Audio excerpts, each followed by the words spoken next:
ತಾನೇ ಮಾಡಿರೋ ಅನ್ನದ ಜೊತೆಗೆ ಬಿಸಿ ಬಿಸಿಯಾಗಿ ಘಮ ಘಮ ಅನ್ನೋ ಒಂದು ತಿಳಿ ಸಾರಿದ್ರೆ ಊಟ ಸ್ವರ್ಗ. ಎಷ್ಟು ಚೆನ್ನಾಗಿರುತ್ತಲ್ವ. ಆ ಥರದ್ದೊಂದು ತಿಳಿ ಸಾರು ಮಾಡೋದು ಹೇಗೆ ಅಂತ ತೋರಿಸ್ತಾ ಇದ್ದೀನಿ. ಪುಡಿ ಸಮೇತ ಹೇಗೆ ಮಾಡೋದು ನೋಡ್ಕೊಂಬರೋಣ ಬನ್ನಿ.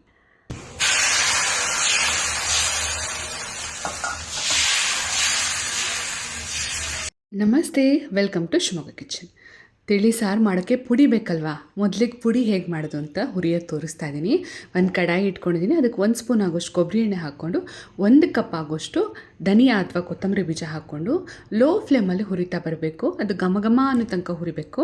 ಯಾವುದೇ ಕಾರಣಕ್ಕೂ ಸೀದಿಸ್ಕೋಬಾರ್ದು, ಲೋ ಫ್ಲೇಮಲ್ಲೇ ಇರಬೇಕು.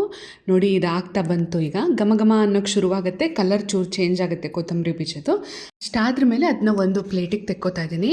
ಮತ್ತು ಅದೇ ಕಡಾಯಿಗೆ 1 ಸ್ಪೂನ್ ಕೊಬ್ಬರಿ ಎಣ್ಣೆ ಹಾಕ್ಕೊಂಡು 1.5 ಸ್ಪೂನ್ ಆಗೋಷ್ಟು ಮೆಂತ್ಯನ ಹಾಕ್ಕೊಳ್ತಾ ಇದ್ದೀನಿ. ಚಿಕ್ಕ ಸ್ಪೂನಲ್ಲಿ 1.5 ಸ್ಪೂನ್ ಆಗೋಷ್ಟು ಮೆಂತ್ಯ. ನಾನಿಲ್ಲಿ ಎಲ್ಲ ಐಟಮ್ನು ಕಪ್ ಅಳತೆಯಲ್ಲಿ ತೋರಿಸ್ತೀನಿ, ಕರೆಕ್ಟಾಗಿ ಗೊತ್ತಾಗಲಿ ಅಂತ ಹೇಳಿ ತೋರಿಸ್ತಾ ಇದ್ದೀನಿ. ಇದಕ್ಕೆ 1/4 ಕಪ್ ಆಗುವಷ್ಟು ಜೀರಿಗೆನ ಹಾಕ್ಕೋತಾ ಇದ್ದೀನಿ. ಅದನ್ನು ಫ್ರೈ ಮಾಡ್ಕೋಬೇಕು. ಹಾಗೆ ಅರ್ಧ ಕಪ್ ಆಗುವಷ್ಟು ಕರಿಬೇವನ್ನ ಕಟ್ ಮಾಡಿ ಹಾಕ್ಕೊಂಡಿದ್ದೀನಿ. ಕಟ್ ಮಾಡಿ ಬಟ್ಲಲ್ಲಿ ಇಟ್ಕೊಂಡಿದ್ದೀನಿ, ಅಳತೆ ಕರೆಕ್ಟಾಗಿ ಗೊತ್ತಾಗೋಕ್ಕೆ ಅಂತ.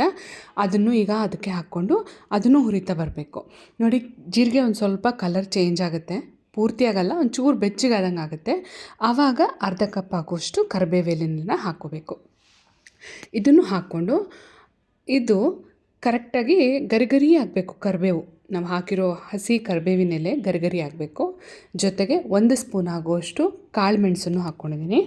ಕರಿಬೇವು ಗರಿಗರಿ ಆಗೋ ತನಕ ಇದೆಲ್ಲದನ್ನು ಹುರ್ಕೋಬೇಕು. ಹಾಗೆ ಯಾರು ನಮ್ಮ ಚಾನಲ್ನ ಸಬ್ಸ್ಕ್ರೈಬ್ ಮಾಡದೆ ನೋಡ್ತಾ ಇದ್ದೀರಾ, ದಯವಿಟ್ಟು ಸಬ್ಸ್ಕ್ರೈಬ್ ಮಾಡ್ಕೊಂಡು ಸಪೋರ್ಟ್ ಮಾಡಿ. ನಿಮ್ಮ ಸಬ್ಸ್ಕ್ರಿಪ್ಷನ್ನು, ಲೈಕು, ಕಮೆಂಟು, ಶೇರು ಎಲ್ಲ ನಮಗೆ ಮೋಟಿವೇಶನ್ ಇದ್ದಾಗೆ ಇನ್ನೂ ಒಳ್ಳೊಳ್ಳೆ ವೀಡಿಯೋಸ್ಗಳನ್ನ ಮಾಡೋದಕ್ಕೆ.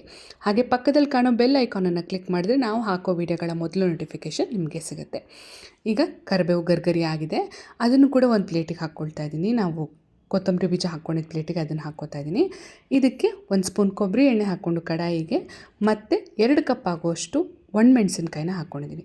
ನಾನಿಲ್ಲಿ ಬ್ಯಾಡ್ಗೆ ಒಣಮೆಣಸಿನ್ಕಾಯಿನ ಉಪಯೋಗಿಸ್ತಾ ಇದ್ದೀನಿ. ನೀವು ಬೇಕಾದ್ರೆ ಅರ್ಧ ಕಪ್ಪು ಬ್ಯಾಡ್ಗೆ, ಅರ್ಧ ಕಪ್ ಗುಂಟೂರನ್ನ ಹಾಕ್ಕೊಳ್ಬಹುದು. ಟೇಸ್ಟ್ ಚೆನ್ನಾಗಿ ಬರುತ್ತೆ ಅಂತ. ಆದರೆ ನಮ್ಮಲ್ಲಿ ತುಂಬ ಸ್ಟ್ರಾಂಗ್ ಯಾರೂ ಇಷ್ಟಪಡಲ್ಲ, ಹಾಗಾಗಿ ನಾನು ಬ್ಯಾಡ್ಗೆ ಮೆಣಸಿನ್ಕಾಯಿನೇ ಹಾಕ್ಕೋತಾ ಇದ್ದೀನಿ. ಇದಕ್ಕೂ ಒಂದು ಸ್ವಲ್ಪ ಇಂಗನ್ನು ಹಾಕ್ಕೊಂಡು ಸಣ್ಣ ಉರಿಲಿ ಹುರಿಬೇಕು.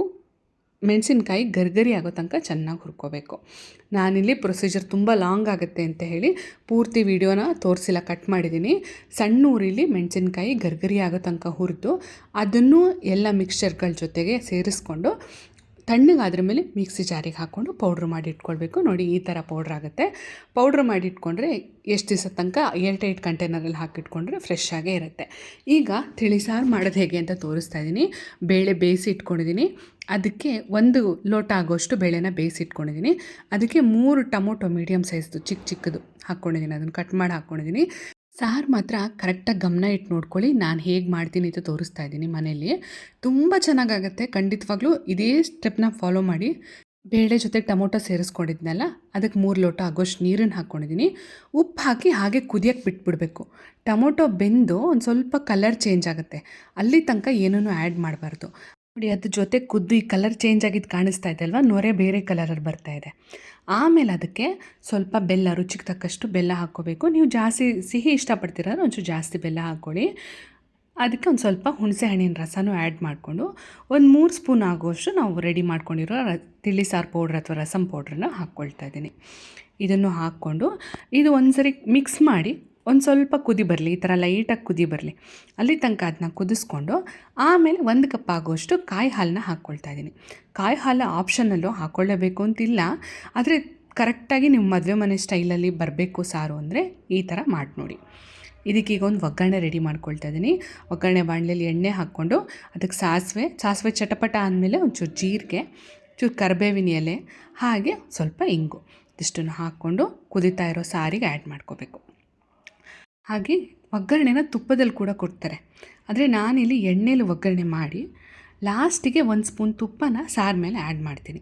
ಇದು ಒಂಥರ ಸ್ಪೆಷಲ್ ಟೇಸ್ಟ್ ಕೊಡುತ್ತೆ. ನೀವು ಖಂಡಿತ ಈ ಥರ ಮಾಡಿ ನೋಡಿ, ಆಮೇಲೆ ಕಮೆಂಟ್ ಮಾಡ್ತೀರಾ ಸಾರು ಎಷ್ಟು ಚೆನ್ನಾಗಾಗಿತ್ತು ಅಂತ.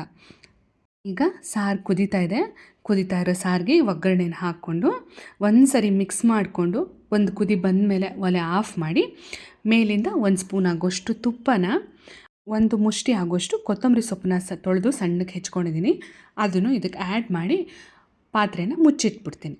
ಒಂದು 5 ನಿಮಿಷ ಬಿಟ್ಬಿಟ್ಟು ಅದು ತುಪ್ಪ ಮತ್ತು ಕೊತ್ತಂಬರಿ ಸೊಪ್ಪು ಫ್ಲೇವರ್ ಎಲ್ಲ ಇಂಡ್ಯೂಸ್ ಆಗಿರುತ್ತೆ ಸಾರಿಗೆ. ಆಮೇಲೆ ಅದನ್ನು ಸರ್ವ್ ಮಾಡ್ಬೋದು.